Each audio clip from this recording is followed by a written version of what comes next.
बहुत समय पहले की बात है। उड़ीसा के पुरी नामक पवित्र स्थान में एक धर्मात्मा और भक्त राजा रहते थे, जिनका नाम था राजा इंद्रमन। वे भगवान विष्णु के भक्त और उन्हें निश्चय किया कि वे धरती पर भगवान के लिए सबसे भव्य मंदिर बनवाएंगे। एक दिन एक किसी ने राजा को बताया कि भगवान विष्णु स्वयं धरती पर नीलूप में प्रकट हुए हैं और एक घने जंगल में छुपे हुए हैं। राजा ने अपने पुरोहितों और सेवकों को आदेश दिया कि वे नीलमाधव की खोज करें।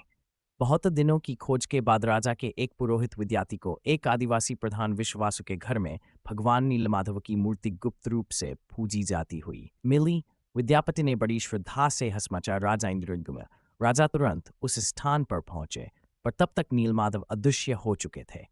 राजा बहुत दुखी हुए, लेकिन उन्होंने हार नहीं मानी। उन्होंने भगवान विष्णु से सच्चे मन से प्रार्थना की।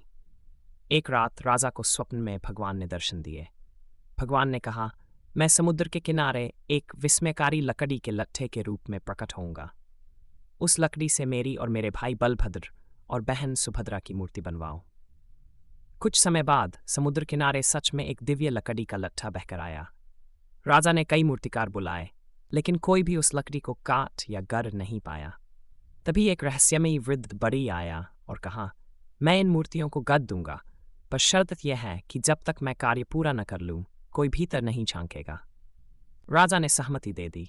वृद्ध बड़ी अपने कक्ष में बंद हो गया और कार्य शुरू किया। कई दिन बीत गए, कोई आवाज नहीं आई।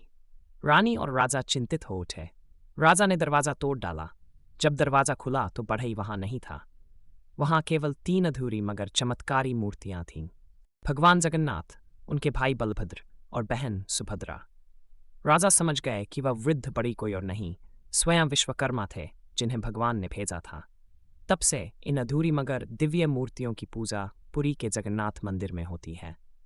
हर साल रथ यात्रा निकाली जाती है, जिसमें भगवान अपने भक्तों को दर्शन देने निकलते हैं।